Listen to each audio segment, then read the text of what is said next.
before I head out on my journey around the US, I have to get a few systems tested and make sure they work.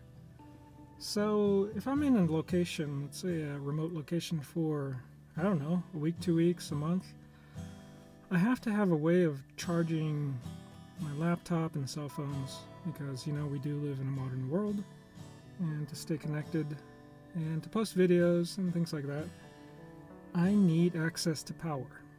And I don't want to run down my truck battery. So I don't really want to run a generator. I just don't want to, I don't know. It's just the smell and the noise of generators. So the only other alternatives are wind power, and you can't always count on the wind. Like today, there's not a hint of wind. So the other alternative is to use solar. And so I'm going to show you my solar setup.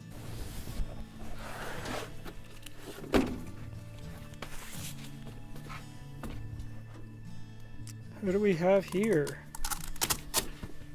Oh, look at that. Solar panel.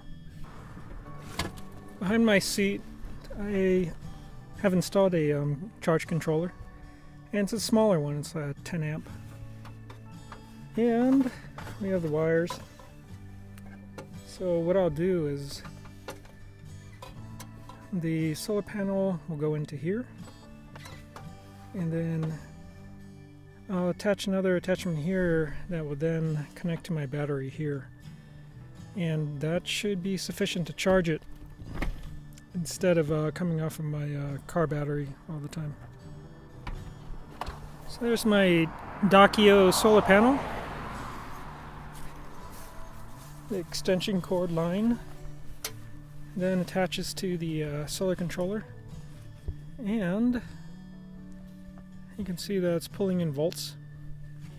And the next thing I'll do is I will connect the cigarette lighter and then connect it to my battery so my battery charges.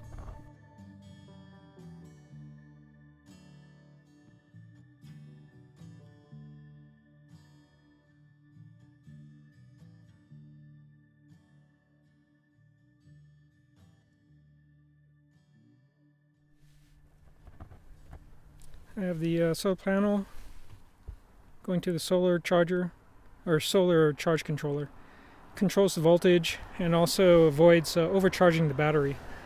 And then I have a socket here that goes into this, I think it's an 8mm in, and that's charging of the battery.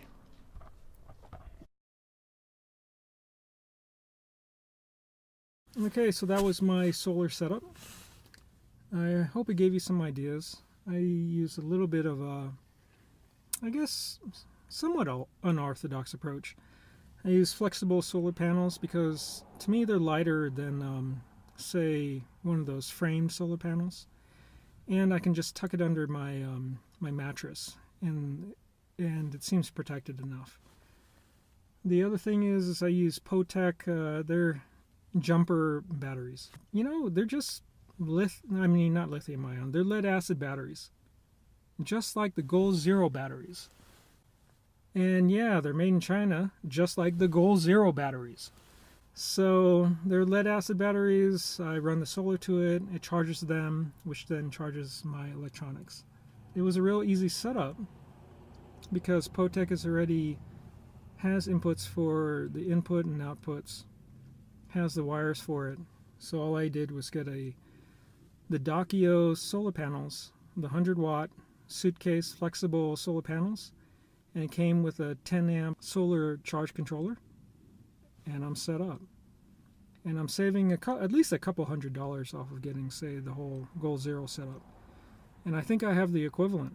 The only other thing that they have is they have an inverter built in, so they have 120 volts. But an inverter, I have an inverter too, so that's maybe an extra cost, but compared to the Goal Zero, it's much less. So I think Goal Zero, they package it nicely, but you can save a bunch of money if you just do a little bit more research, figure out just a little bit more how to run inverters and how to connect everything together. It really isn't that hard. Hope you enjoy this video. Please like, comment, and subscribe, and that'll encourage me to make more videos that are hopefully useful to you, whether you're a van camper or a pickup truck camper like myself.